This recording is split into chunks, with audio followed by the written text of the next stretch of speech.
I know that for many people in this room, Judy Leavitt needs no introduction, but I'm going to try anyway. So Judith Walser Leavitt is the Rupple, Bascom, and Ruth Bleier Wharf Professor Emerita of History of Medicine, History of Science, and Gender and Women's Studies at the University of Wisconsin. She came to the University of Wisconsin-Madison in 1975 and taught until her retirement in 2010.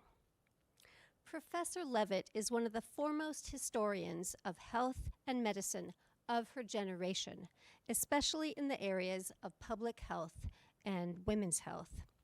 She's written 4 books, including The Healthiest City, Milwaukee and the Politics of Health Reform, and Typhoid Mary, Captive to the Public's Health. In these works, Leavitt frequently focuses on our now very familiar need to balance individual rights to control our own bodies against the public's right to health.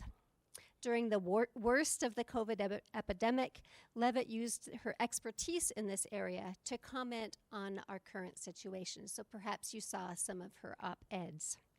She's also written 2 books on the history of childbirth, Brought to Bed, Childbearing in America, 1750 to 1950, and Make Room for Daddy, The Journey from Waiting Room to Birth Room. Leavitt was also a leader on campus and in the historical profession before her retirement. She chaired the History of Medicine department from 1981 until 1993 and held the position of Associate Dean for Faculty in the Medical School from 1996 to 1999. A recipient of the Arthur Wesseltier Award for the American Public Health Association and UW Fulkert-Belzer Lifetime Achievement Award. She is a fellow of the American Academy of Arts and Sciences and completed a 2-year term as the president of the American Association for the History of Medicine. Among her other awards are the Gambrinus Prize for Outstanding Contribution to Milwaukee History, the Hildale Award in the Arts and Humanities, the Chancellor's Distinguished Teaching Award, and the Lifetime Achievement Award from the American Association for the History of Medicine. As one of Professor Leavitt's former colleagues and former students, it is my pleasure to introduce her to you for this talk, Topsy Turvy History, Regulation, and the Individual Rights in Public Health. I think we're in for a real treat. Judy? Hi, everybody. Can you hear me? Yes. I'm just delighted to be here and with all of you, and I'm delighted to have all of you here. I want to thank Carol Riff, Jenny Sturck, for all their work in putting this together. I really appreciate that. And I am very glad that you are here on this beautiful day inside instead of being outside. So, my talk today is Topsy-Turvy History, and that's a phrase that I don't think anyone else has used. If they have, I haven't heard it. And I'm going to try to explain to you what I think that is and where my work fits into this situation. So I want to begin by pointing out that when I was a student, I learned history kind of was in a straight line trajectory toward progress. Every year in every way we got better and better. And it was usually due to the work of white men who were doctors. In my case, that was a very significant group. Presidents, generals, the people in power in any given situation. And that's the way I began to learn history. But by the time I got to graduate school, there was a different movement afoot in the field, and I was quite eager to join it. And that was social history, what we call the new social history. And this was a movement in the 1960s and 1970s. When we tried to change the focus from the presidents and the generals down to the ordinary people, or maybe over to the ordinary people. We were interested in the daily lives of ordinary people.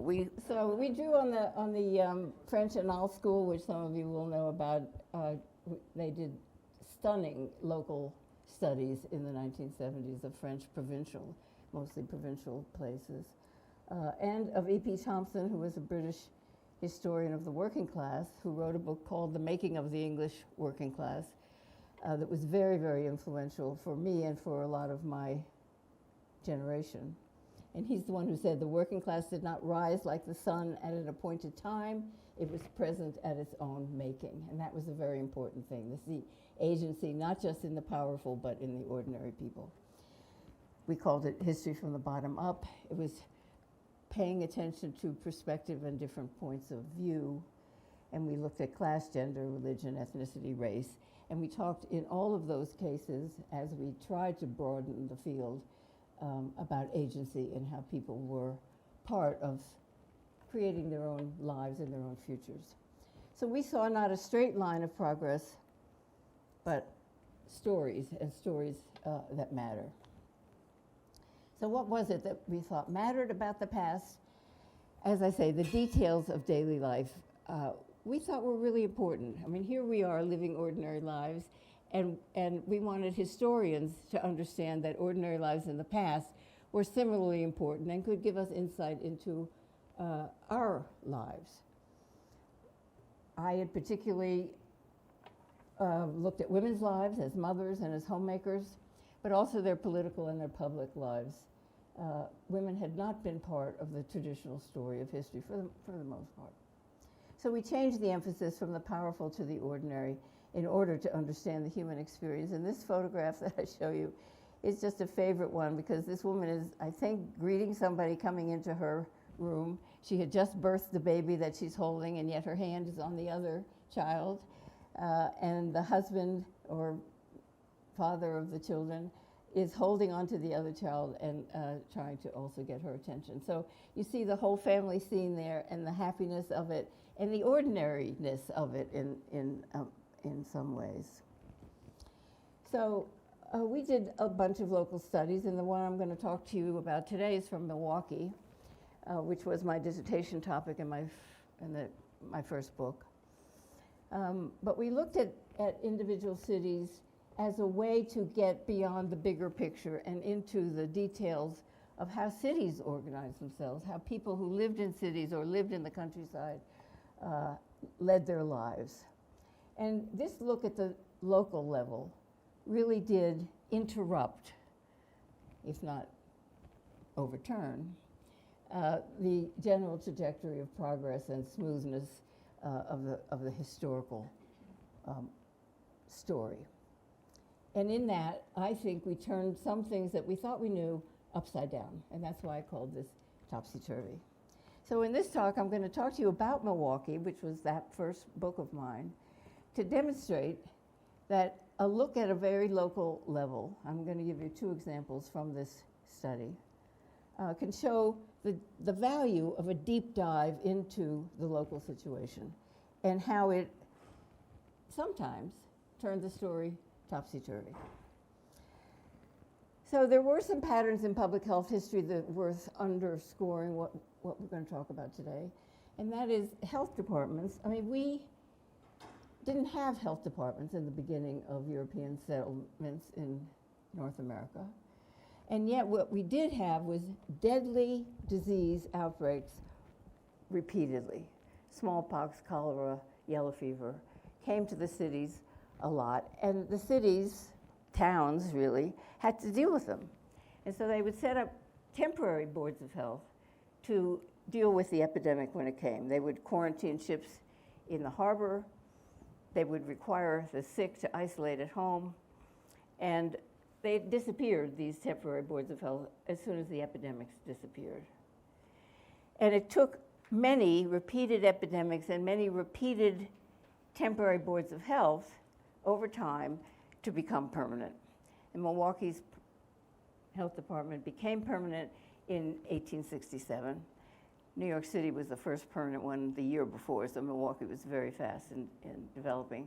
The State Board of Health came into existence in 1873 after the Milwaukee Board of Health. And this meant that there would then be paid staff who would be on the job all the time, whether there was an epidemic or not, and would create and begin to create and grow what we have now recognized as public health. And this is a word cloud from today, and you can see how much we now consider public health to be. But this power and authority in different subjects grew over time over the 19th century, and they increased in the process, increased the power and authority of health departments to maintain these new policies. And in a way, and I think this is an important thing to note, is that they institutionalized a sense of civic obligation, civic responsibility, one for another. That is, people had a responsibility to their neighbors and their cities to pay attention to the health of the general public, not just individual health. And to institutionalize this as it happened in the 19th century helped it grow and helped it become part of what America was and what it stood for. So, just a minute. This picture, by the way, is from Milwaukee. The kid walking past the outdoor toilets and capturing what historians have a hard time capturing, and that's the smell of the past. We can look at the structure of it, but we can't always smell what it was like, and he helps us do that. So health departments, as they grew in authority in the 19th century, they continued to isolate the sick, vaccinate as a preventive against smallpox in that time. And they spent a lot of their time in the 19th century creating sanitary environments, because medical theory posited that dirty environments cause disease. And so if you clean up the city, you could make it healthier. So they spent attention to building water systems, sewer systems. They monitored privies. They tried to get them eventually to connect to the water supply. They regulated garbage collection and disposal. They inspected restaurants. They monitored school environments. All these things became very important to creating a healthy city. And also very important to that 19th century work was setting standards for milk and food supplies to make sure that food-borne diseases, waterborne diseases, milk-borne diseases would not flourish. And as I said, they responded to epidemics as they had traditionally, isolating people and vaccinating.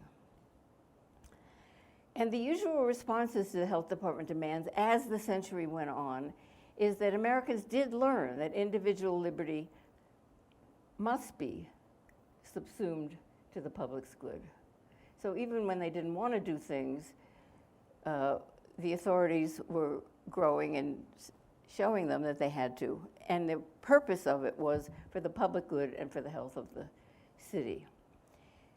For the most part, I think it's fair to say that Americans, during times of community danger, responded to that danger and cooperated with the health authorities. And this was then regulated from the US Supreme Court in 1905 in the case Jacobson v. Massachusetts, which ruled that if there is a smallpox epidemic, a city or state may insist that people get vaccinated, require vaccinations.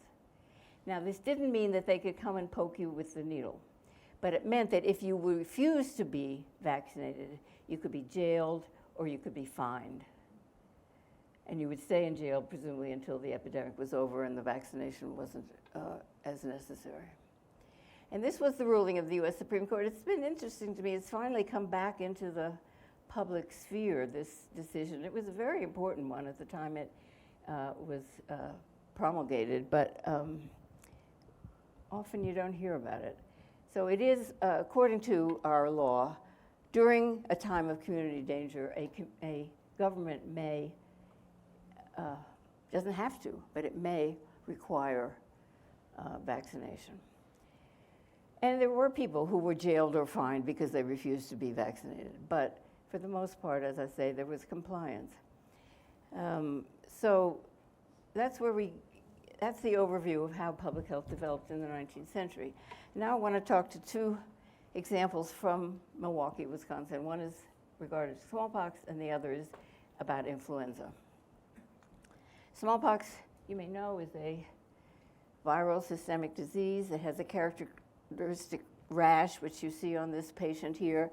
The rash was like red pimples that would ooze pus, and finally, if you recovered from the disease, scab over and drop off. But many people were scarred, especially in their face, from smallpox. And I do remember as a child seeing people who were scarred in their face as a result of recovering from a case of smallpox.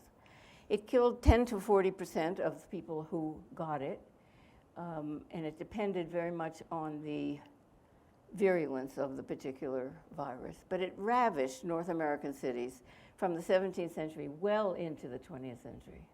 And so it's an interesting disease to look at because you can see public health responses to it very clearly. Now, at the beginning of the 18th century in North America, we learned about a process called variolation, which had been practiced in Africa and in the Middle East for quite a long time before that, and that was called variolation. And what it involved was taking the matter of somebody who had smallpox from their pustules and introducing it directly into a healthy person. And what this would do is it would give you a mild case of smallpox with a very small death rate, but there was some possible mortality connected to it. And then you would have, theoretically, lifetime immunity from smallpox. By the 19th century, very end of the 18th century, but by the 19th century, vaccination came into practice, and that is giving cowpox virus rather than a direct smallpox, and that would give you immunity to smallpox. And that's what, if you were vaccinated as a kid in my generation, that's what you got. So the question for historians in part is, okay, we have a preventable disease here. We have a vaccine that works. Why wasn't it prevented? Why did smallpox continue to ravage American cities well into the 20th century? So that's one of the things we're going to look at today. Okay, so here's Milwaukee's smallpox outbreaks, starting in 1843, and you can see a string of them.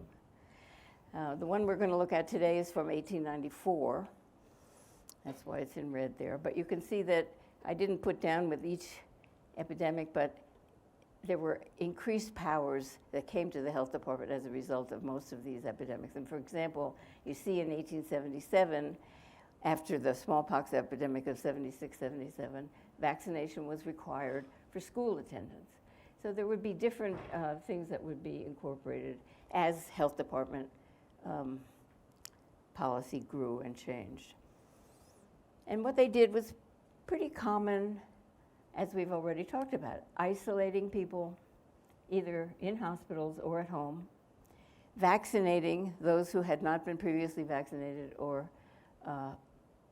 and who were healthy, and attention to the environment, which 19th century health departments were kind of obsessed with. And as I say, with each one, the powers and authority grew. Now this photograph is from a health department PR campaign to show that if you vaccinate, the two children on either side were vaccinated, you're not going to get smallpox. But if you don't vaccinate, you have a good chance of getting it, and the poor child in the middle has smallpox.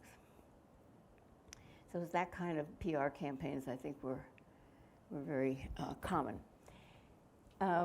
If you were to stay at home during an epidemic, this would be what you would be faced with. The children in this one house have mumps, measles, and chickenpox all at once, presumably each child a different disease, but you could see their faces there.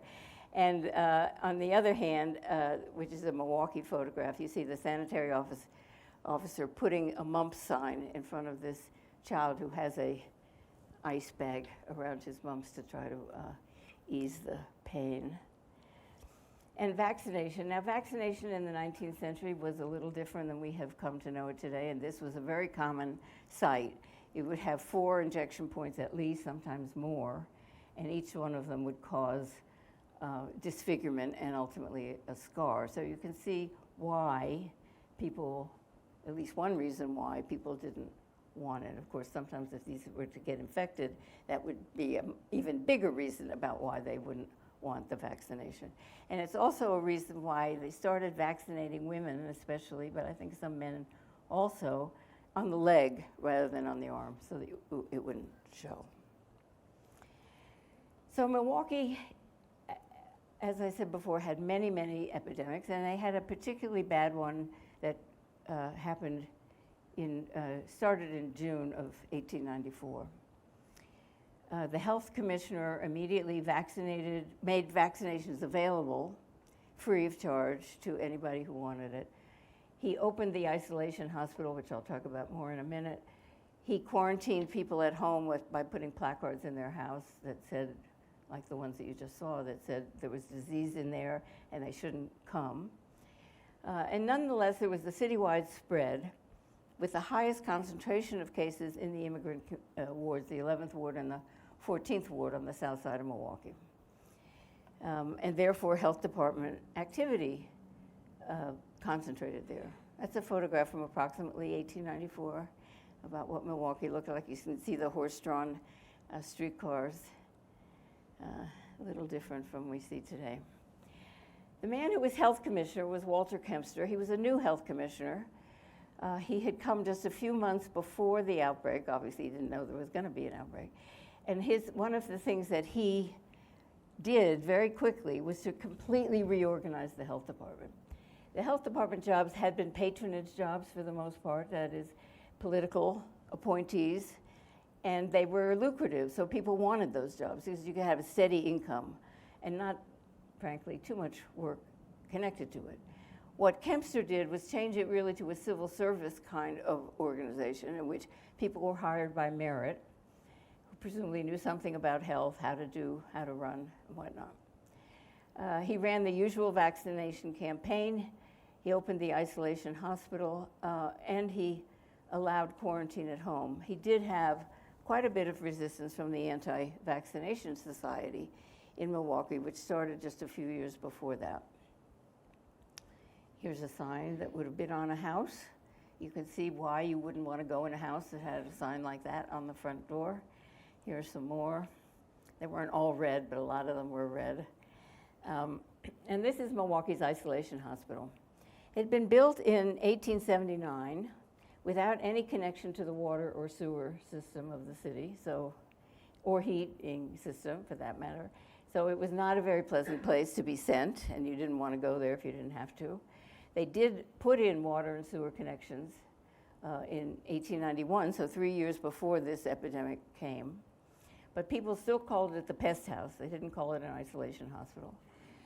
And they used words like it was useless, injurious, dangerous, menace to the health of citizens, or even a slaughterhouse. And one of the women who was interviewed in the newspaper about sending her child to the isolation hospital said, "I will not let the city kill my child in the isolation hospital. I can give her better care and nourishment here at home than they can give her in that hospital." And that was a very common sentiment, especially in the immigrant wards of the city, many of whom had come to America trying to get away from government authority and people in uniforms coming into their house. And she was very typical in that sense. Now, a lot of the resistance in 1894 came from a very active Milwaukee Anti-Vaccination Association. And you can see here they are quoting physicians who think vaccination is dangerous, and they are warning parents to read this pamphlet very carefully before you try to vaccinate your child, so you will know what the dangers of it are. And this was a very convincing argument to many, and especially, as I say, to those who feared government authority and didn't want the government knocking at their door and taking their children away. It's a pretty common sentiment. One of the things that's pretty important to differentiate here is that in 1894, Kempster let the middle class or the richer people isolate at home with a sign on their house, which, was awkward and not to be desired, and yet he let them stay home. Whereas in the crowded immigrant communities, he tried to forcibly take the children away from their parents. There were a lot of confrontations about that. There were perceptions at this moment also of inequality and injustice. The immigrants thought that they were regarded as the scum of Milwaukee. That was a phrase that they used over and over again. So they understood the differentiation that the health department was making. They understood that people thought that they were a lesser quality than the richer. And so they stopped reporting the disease, and they hid cases from the health department when it came knocking at the door. So there was a lot of individual resistance like that against health department. And there was an alderman, and it became very political, which we can relate to. The alderman on the south side of Milwaukee said, "I don't blame the people down here for being worked up. The patients in the hospital are not treated like human beings, and the way the dead are buried is brutal." And what he meant by that is they were not allowed public funerals, so you could only have the family there. And this maelstrom of resistance grew into riots by August. The disease had first shown itself in June. By August of 1894, there were riots in the streets of Milwaukee. They're depicted here by a New York, the Leslie's Illustrated Weekly newspaper. It made national headlines, what was going on in Milwaukee. And the newspaper described it this way: mobs of Pomeranian Polish women armed with baseball bats, potato mashers, clubs, bed slats, salt and pepper, and butcher knives lay in wait all day for the isolation hospital van. And indeed, from the 4th of August, when the riots first broke out, for the rest of the month, there were riots in the street of Milwaukee every day. And it's interesting to note the weapons that are used. They are very definitely domestic weapons. They're what women had available to them. And women were very, very active in this particular resistance movement. They also threw scalding water and pepper in the eyes of the horses to try to get them away. And they assaulted health officers with these weapons that they had. So there was chaos, no other word for it, in the streets of Milwaukee. This is not the progress that we had been taught to expect was going to happen with epidemics and with everything, progress. This was not progress. The health department's response created, I think, a lot more of the problem as it arose. Kempster was dismissive, he was inflexible, and perhaps more important, most important, is that he was insensitive to any cultural difference or any reason that any of the immigrant community would want to protest this particular activity. And he said, but for politics and bad beer, the matter would never have been heard of. And then this strong message: I am here to enforce the laws, and I shall enforce them if I have to break heads to do it. Well, that's not a very welcoming kind of rhetoric. The question of the inhumanity of the laws I have nothing to do with. Now, to Kempster's credit, he's trying to make Milwaukee healthy. And he knows that vaccination and isolation are going to do that. But he does it in a way that makes it really hard for anybody to accept his authority when he's screaming this kind of sentences into the newspaper daily. So, in fact, the health department was ineffective in quelling this smallpox epidemic. And you can see here the curve of how it went. The riots are in August, and you see that it doesn't peak until October, so that the riots really kept the disease going and made it a lot worse than it probably would have been otherwise. Smallpox flourished out there in the streets with unvaccinated people knocking up against each other. And it was impossible to maintain quarantine under those kinds of conditions. People refused vaccinations. They refused to take their children to the isolation hospital. So Kempster was denounced because of his insistence on forcible removal, and then he was also denounced because smallpox kept flourishing because he couldn't do the forcible removal.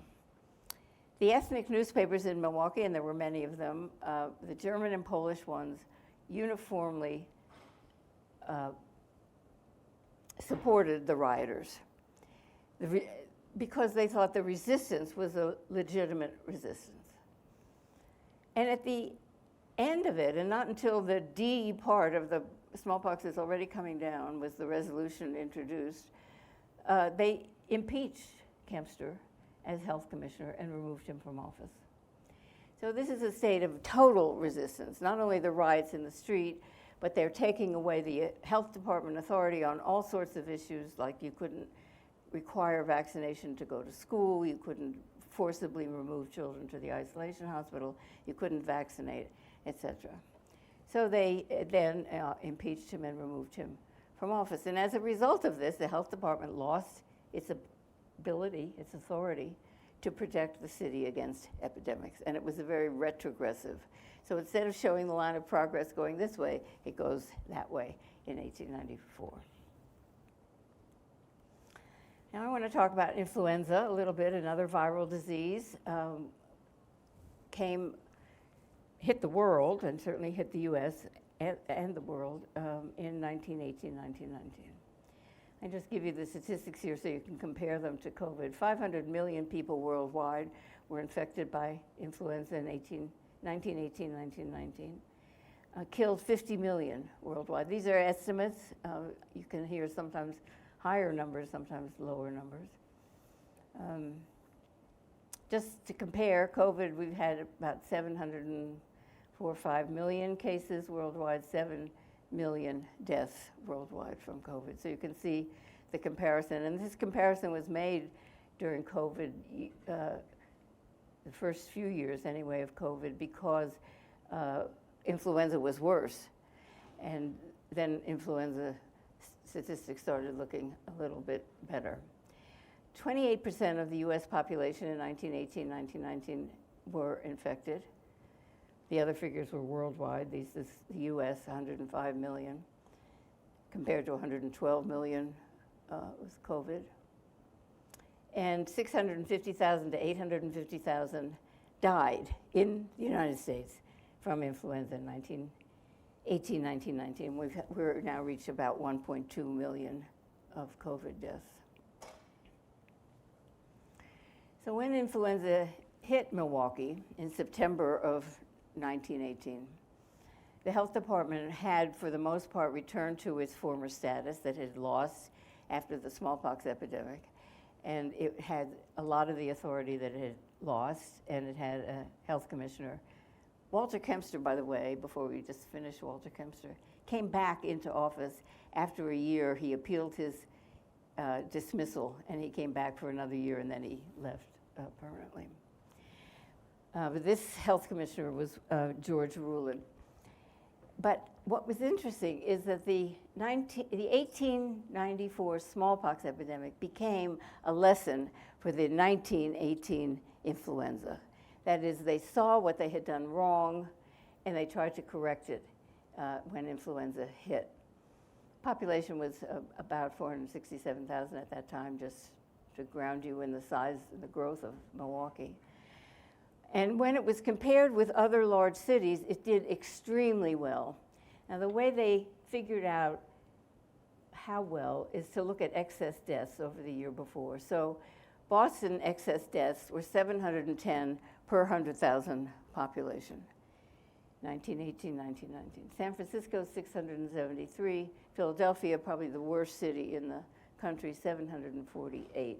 And look at Milwaukee numbers compared to those, 292.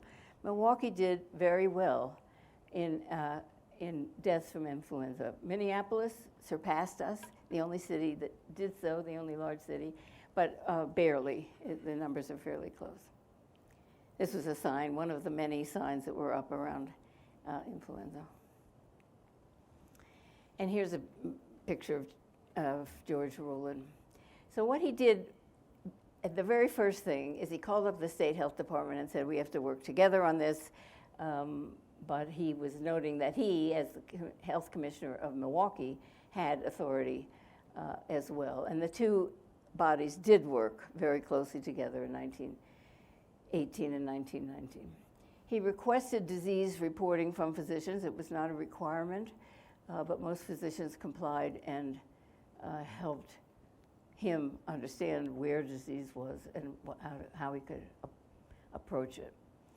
But here's the one thing that he did was so amazing, is that the day it opened, he appointed an advisory committee, advisory to himself, of 2 business people and 2 physicians.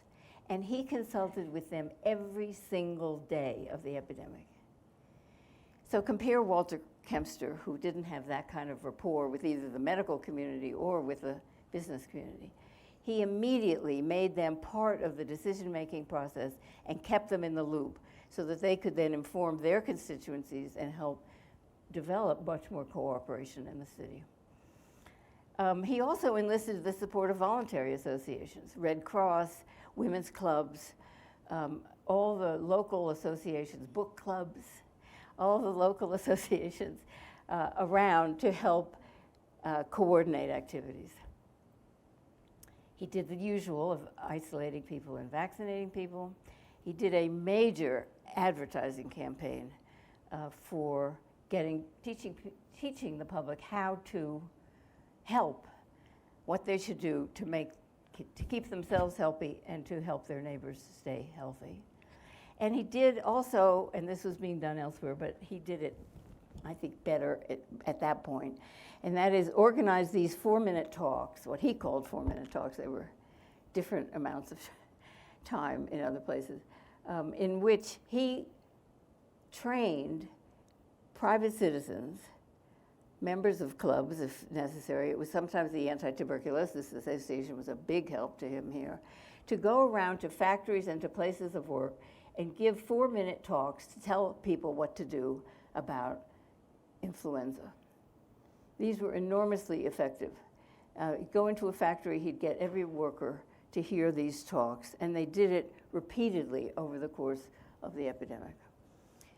So that was very important. And he was in daily conversation, and this is harder in 1918 than it is today, to be in daily conversation and communication with doctors, clergy, businessmen, newspapers, theaters, and clubs. So he did a really great PR campaign. Here's one of the things that he put up that is just interesting for us to see today, Dr. Ruland's rules for the prevention of influenza, and you can see the very common sense kinds of things that you should do in terms of eating well, sleeping well, covering your mouth if you cough, etc.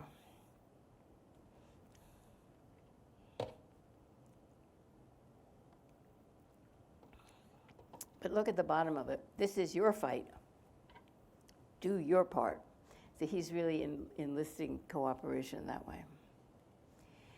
And so I said it came in September. By October, cases of influenza were increasing around the city.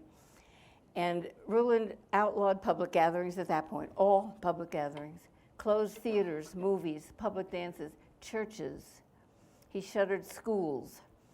Saloons or bars were open for takeout only, and you couldn't stick around and drink with your friends. You had to immediately leave. He staffed city hospitals with teachers who were not working because of the schools being closed, and with visiting nurses, so that there were a lot of people helping out in the hospitals. And the ordinary life was disrupted. People couldn't work, and people were invited in to help their communities. Set up temporary isolation wards. This was in a school gym, I believe, where cots would be available and the sick could receive some treatment and stay away from their families. One of the reasons to isolate a person in the hospital is so that they do not expose their families back home. And this was a big part of the push in 1918.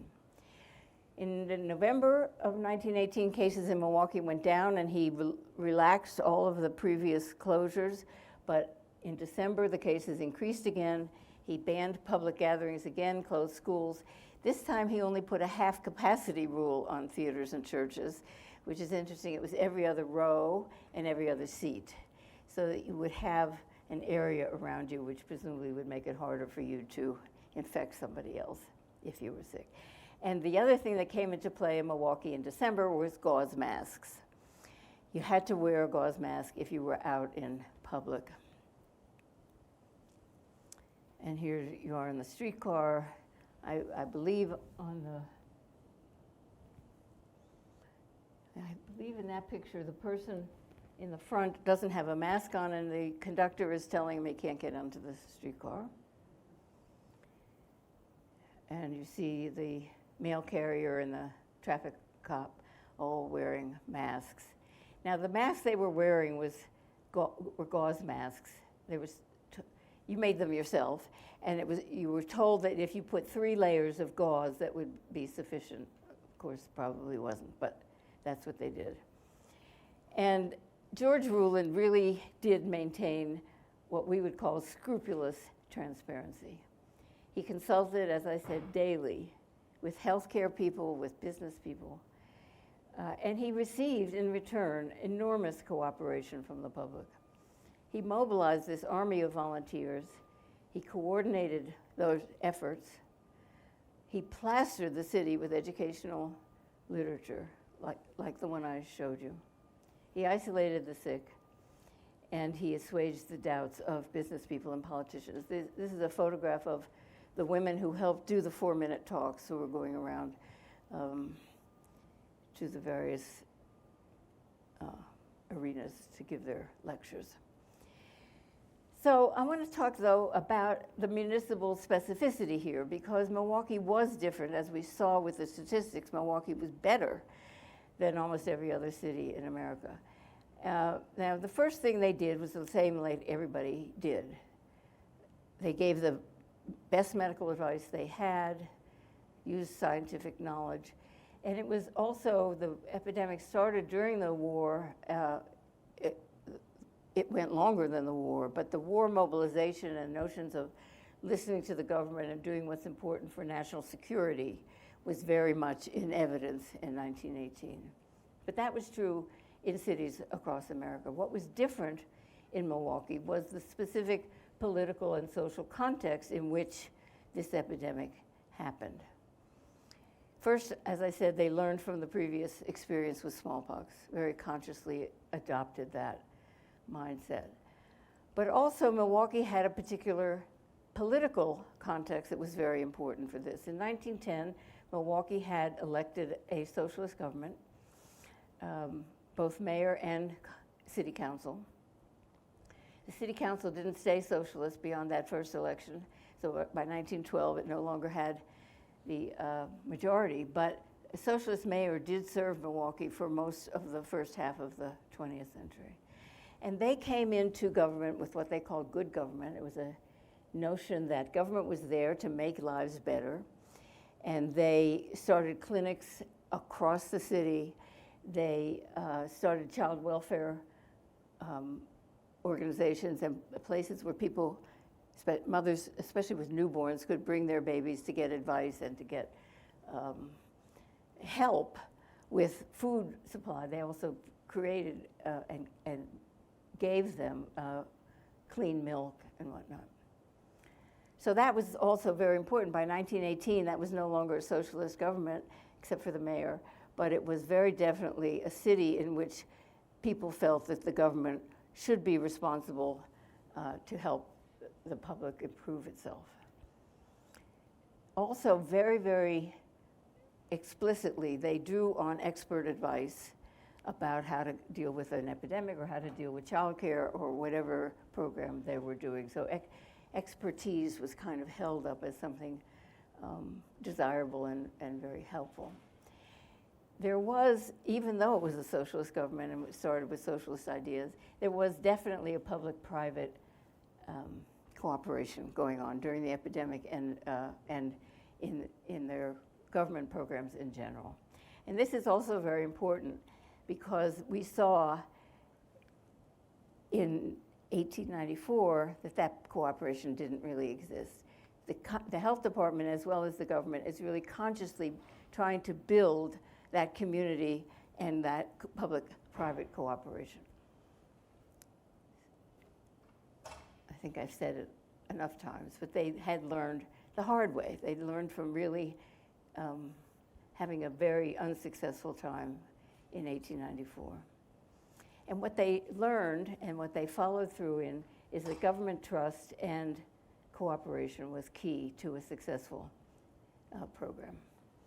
Now, of course, Milwaukee wasn't the only city that did this, and I do want to point out this, and partly just because of this picture to me epitomizes total cooperation with the health department.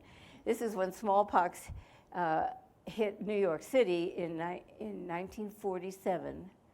The health department offered free vaccinations, not required, but free vaccinations for everybody. And New York City vaccinated more than 6 million people in a month. And this is how they did it. The people were convinced that they had to do this. They wanted to cooperate. And they stood in lines like this.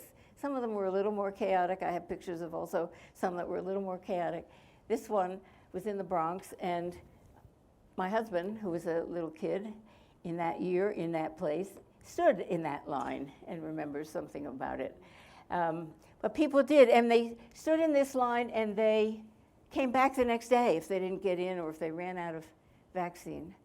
So this was really ultimate cooperation with public health authority.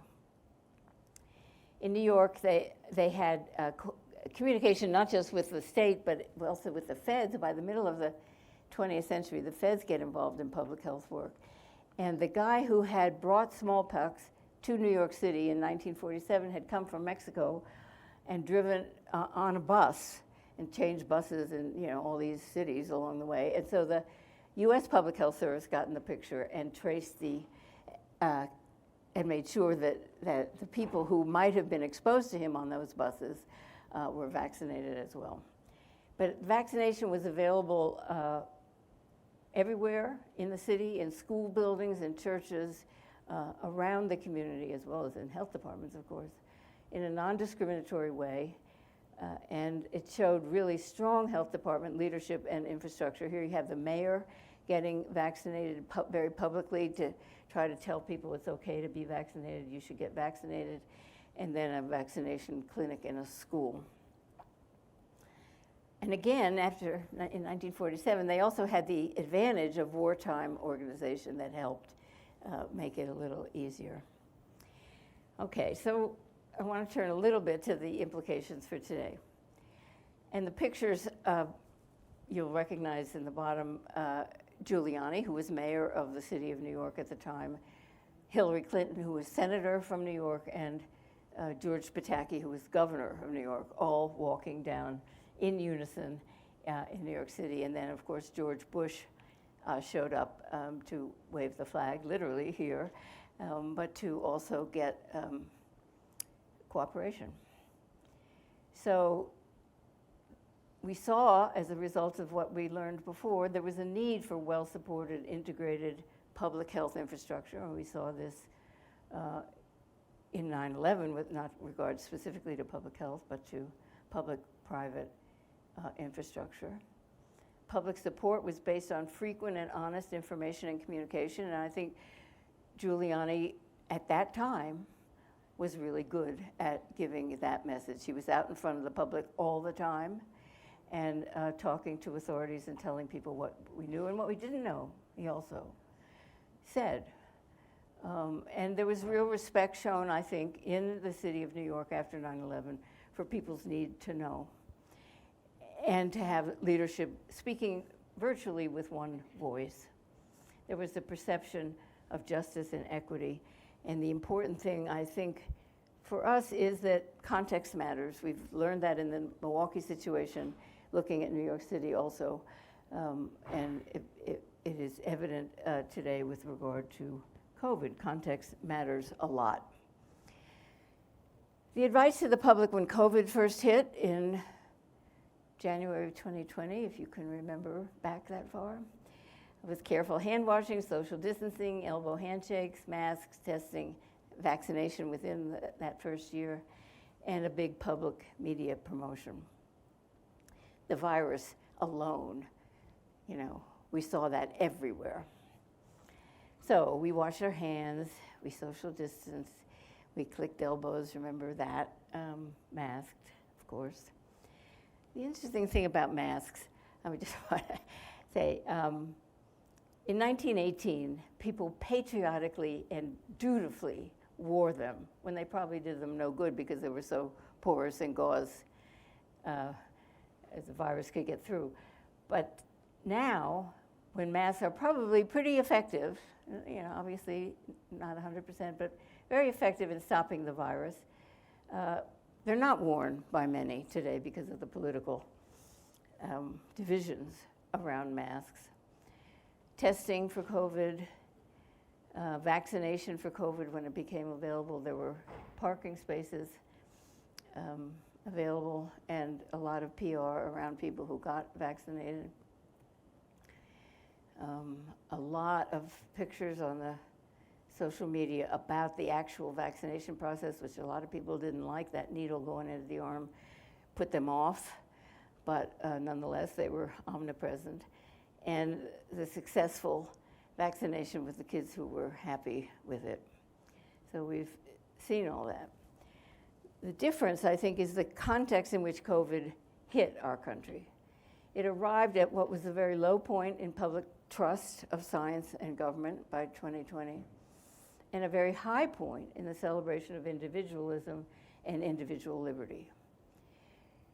It was also, and this was not so publicized at the time, but we are aware of it, public funding for public health had gone way down before COVID, quite a while before COVID. So what happened was a lot of people felt complacent that we had conquered infectious diseases, we didn't need strong health departments anymore. And there was also a movement for smaller government and trying to cut back for those reasons.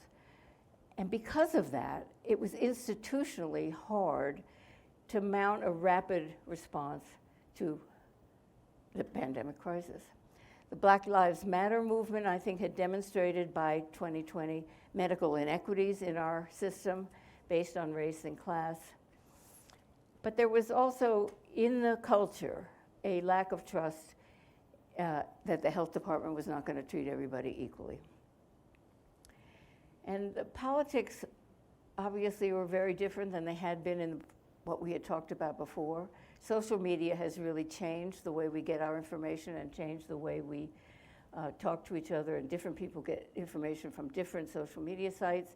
And so communication is much more complex than it used to be and much harder to get through. The need for public leadership, I think, is still very important and has been mixed.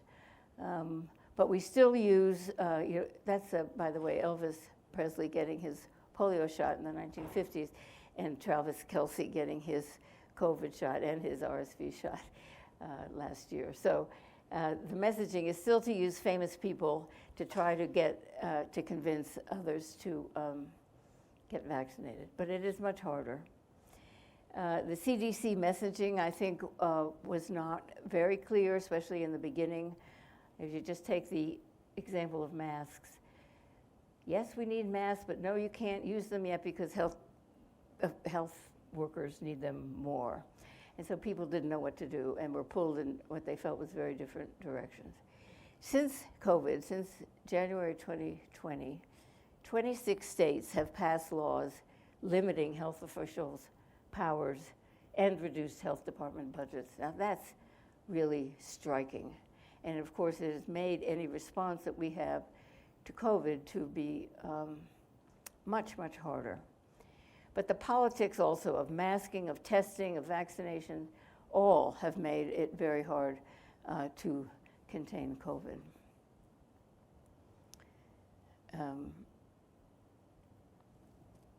And the issue that we've faced in all the other epidemics that we've seen, individual liberty versus the public health. So I think you can safely say that previous generations felt or accepted an obligation about caring for others, whereas today we don't as easily do that. That notion about an obligation to others has served us well in our history, I think, but it's no longer our standard. The freedom about whether you wear a mask or not, whether you get vaccinated or not, is a very important issue for many people who refuse vaccinations or refuse masks, because their freedom to do so is more important than the obligation that they may feel to the public. Our political divisions have gone way bipolar, and it manifests itself in our response to public health. So choosing individual personal liberty over community cooperation obviously makes infectious disease control much harder. Now, Judy mentioned that I wrote a book on Typhoid Mary also, and this issue of individual liberty versus public health came right together over Typhoid Mary. Her individual liberty and the public's health. And the two come crashing together in that example. And in that example, the community's health wins, and she gets isolated on an island in the New York Harbor. And also, as we said, public trust is down. And it's interesting that today our medical knowledge dwarfs what we knew 100 years ago in terms of laboratory research, vaccines, case tracing, treatment, and yet our faith in science is at a low ebb. Now that's partly because of the significant health equities and the political climate. Public cooperation, which is based on public trust, is essential. It's essential today as it was in 1894 and in 1918, and yet we don't have the level of public trust and cooperation we might need. That, by the way, is Fauci getting the Medal of Freedom in 2008 from President Bush, and the two T-shirts supporting Fauci and not supporting him. So what we've seen in these examples is that there are bumps in the road if you look at the local level and at community health as opposed to just the national oversight. And I think the deep dive into Milwaukee history has revealed some of those fissures and some of those bumps. And it is helpful to us understanding the current situation. So is it topsy-turvy in the same way that Milwaukee in 1894 was topsy-turvy? Is this a little blip that's going to go away? Or is this a complete reversal of the grand narrative? The only way to answer that is, I think, through a detailed look at science, culture, political, and social context. So the question is the trajectory of history from the riots of Milwaukee to the cooperation 50-some years later in New York City, or is it the other way around? Is the cooperation now what's behind us, and we are now in the current topsy-turvy resistance place? Does it depend on perspective, on who tells the story? Are grand narratives even possible anymore? And the answer is we're not finished figuring this out yet. But I want to leave you with this slide to say that science matters. Obviously, what we know matters, but it's the context in which that science is created and produced and given to the world that is also very important. And these two things illustrated here are very important. The map is showing per person state public funds available for public health. You can see where Wisconsin is there, by the way, among the lowest in terms of state money for public health. And the other very important part of the context is how we relate to each other. And that's what the cartoon is. Thank you very much.